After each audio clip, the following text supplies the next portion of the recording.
آخرین رقابت رو ما به شما نشان میدهیم.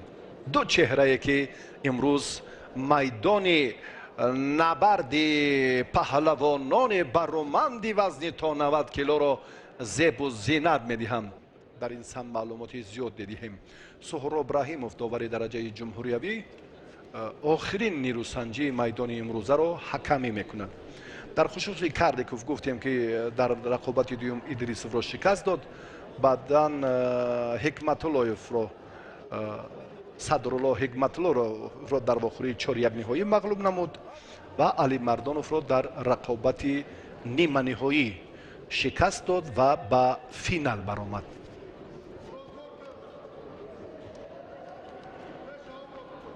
چهار غلبه نصیبش شد و چگونه مجیدوف این راه را طی کرد.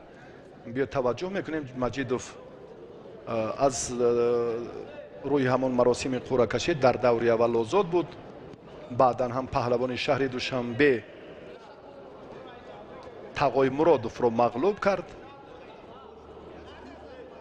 در دوره سیوم مجیدوف باز هم با محمدیف پهلوان شهر دوشنبه روبرو گردید. در سبقت 4-1 نهایی غلبه را به دست آورد و بعدا اولوغبک رحیموف را پهلوان ناحیه رودکی را شکست داد و حق اشتراک در مرحله نهایی را پیدا کرد.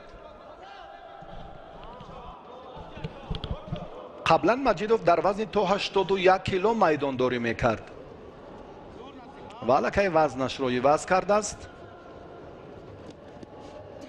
در زمانی که منتخب جوانان تاجیک را معرفی میکرد این مربی همان عطا چون گفتیم که توصیه میدهد که کار را در این زمینه با دیگر ترتیب البته انجام دهد. شیدو اکنون شیدوی اول شیدوی دوم باز هم حمله ها بیشتر و زیادتر ادامه مبارزه در روند ان همان تلاش های مجیدوف با کارلیکوف مانعه های زیاد رو به وجود آورد.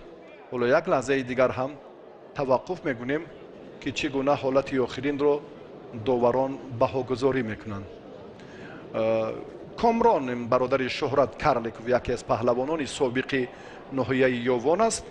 عمل کرده که در ادامه نیروسنجی خود بینید و قضاوت کنید که آن اصول های ممنوع به حالت های دیگری که بیشتر و زیادتر می شوند در جریان مسابقات باید کامران به اینها اعتباری خاصه میداد. هرچند ما اینجا پسمان بودیم فرصت مساعد رو حالت جالبی میدانداری امروزه جهانگیر مجیدوف رو اما متاسفانه ندیدیم چون که الکی آگاهی های بیشتر اشتباهی جدی کارلیکوف با آن باعث گردید که الکی همون سلسله شیدوها تقدیر نیروسنجی را پیش از مهلت حل سازد. چگونه؟ حالا با هم باز امکان داریم که این لحظه ها را ببینیم. مجیدوف از حساب اشتراک در مسابقه های زیاد البته تجربه غنی دارد. این همان آخرین عمل کرد بود.